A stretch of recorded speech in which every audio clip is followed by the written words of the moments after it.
Hello বন্ধুরা, আশা করি তোমরা সবাই ভালো আছো এবং সুস্থ আছো। আজকে তোমাদের কাছে ফটোশপে একটা মজাদার টিউটোরিয়াল নিয়ে এসেছি, যেটা হচ্ছে যে কোনো ইমেজের মধ্যে ম্যাগনিফাই গ্লাস এফেক্ট কী করে তৈরি করা যায়। তো ম্যাগনিফাই গ্লাস এফেক্ট মানে হচ্ছে কোনো ম্যাগনিফাই গ্লাসের মধ্যে যে ইমেজের যে একটা বাউন্সিং যে এফেক্ট থাকে, সেই এফেক্টটা কী করে তৈরি করবে। তো দেরি না করে শুরু করা যাক আজকের ভিডিও। তো সবার প্রথম দেখো, আমি ফটোশপে নেট থেকে ডাউনলোড করা, ঠিক আছে, দুটো ইমেজ নিয়েছি। একটা হচ্ছে যে এই ম্যাগনিফাই গ্লাস, আর একটা হচ্ছে যে এই কুকুরের ইমেজটা। তো এবার আমি কি করব, সবার প্রথম এই যে ম্যাগনিফাই গ্লাসটা আছে এটাকে কন্ট্রোল টি প্রেস করছি। কন্ট্রোল টি প্রেস করে জাস্ট টেনে বড় করছি, যাতে আমার এই ম্যাগনিফাই গ্লাসের মুখটা যেন এর কাছে ঠিকঠাক আসতে পারে। তো দেখো আমি খুব সুন্দরভাবে অ্যাপ্লাই করছি এটা, তো দেখতেই পাচ্ছ। এবার ডাবল ক্লিক করবো এর মধ্যে। ডাবল ক্লিক করার পরে কি করছি দেখো, এর মধ্যে এই যে এলিপস মার্ক টুল বা এলিপ্টিক্যাল মার্ক টুল আছে, এখানে একটা এলিপ্টিক্যাল মার্ক টুল ড্র করব।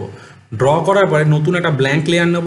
ব্ল্যাঙ্ক লেয়ার নেওয়ার পরে এর মধ্যে অল্ট ব্যাকস্পেস মেরে একটা ফিল কালার দিলাম। দেন তারপর কী করছি, কন্ট্রোল ডি প্রেস করছি। ডি প্রেস করার পরে মুভ টুলে ক্লিক করব। মুভ টুলে ক্লিক করার পরে কন্ট্রোল টি প্রেস করব অ্যান্ড কন্ট্রোল প্রেস করে জাস্ট এটার অ্যালাইনমেন্টটা কাছের কাছাকাছি আমি সেট করার চেষ্টা করব। ঠিক আছে, দেখো সেট করছি খুব সুন্দরভাবে। দেন আমার এটা সেট হয়ে গেল। দেন আমি কি করব, ডাবল ক্লিক করলাম। ডাবল ক্লিক করলাম বা এন্টার প্রেস করবে। এবার আমি কি করব, কন্ট্রোল প্রেস করে জাস্ট এই যে লেয়ার ওয়ান যে থাম্বনেল আছে এইখানে গিয়ে জাস্ট ক্লিক করবো। দেখো সার্কেলটা সিলেক্ট হলো। এবার আমি কি করবো, ব্যাকগ্রাউন্ড লেয়ারটাকে সিলেক্ট করব, কন্ট্রোল জে দাবাবো। কন্ট্রোল জে দাবানোর পরে দেখো উপরের যে লেয়ার ওয়ান আছে এটাকে অফ করে দিলাম অ্যান্ড ম্যাগনিফাই লেয়ারটাকে অফ করে দিলাম। এবার দেখো এখানে কপি ইমেজ হয়ে গেছে, দেখতে পাচ্ছ খুব সুন্দরভাবে একটা কপি ইমেজ হয়ে গেছে।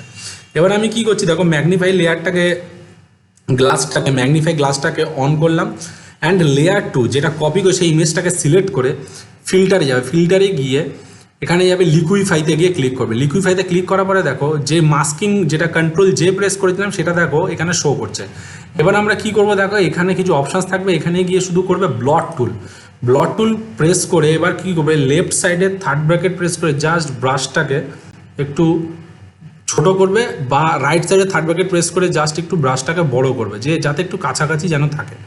এবার ঠিক মিডিল অ্যালাইনমেন্টে গিয়ে জাস্ট ক্লিক করবে। দেখো কি হচ্ছে, দেখো ইমেজটা ব্লট হচ্ছে খুব সুন্দরভাবে, দেখতে পাচ্ছ খুব সুন্দরভাবে ব্লট হলো, দেখতে পাচ্ছ। অ্যান্ড দেন জাস্ট ওকে করে দেবে। তো দেন দেখো ওকে করার পরে খুব সুন্দরভাবে দেখো ম্যাগনিফাই গ্লাসের মধ্যে যে একটা বাউন্স যে এফেক্ট থাকে সেই এফেক্টটা ক্রিয়েট হলো। তো আশা করি বন্ধুরা তোমাদের আজকে ম্যাগনিফাই গ্লাস এফেক্টটা তোমরা বুঝতে পেরেছো। যদি তোমাদের আজকের ভিডিওটা ভালো লেগে থাকে তাহলে অবশ্যই তোমরা তোমাদের চ্যানেলটিকে লাইক করো, কমেন্ট করো অ্যান্ড প্লিজ সাবস্ক্রাইব করতে ভুলো না। নেক্সট ভিডিওতে আরও কিছু মজাদার নিয়ে আসতে চলেছি, তো সঙ্গে থাকো, সাথে থাকো, বাই।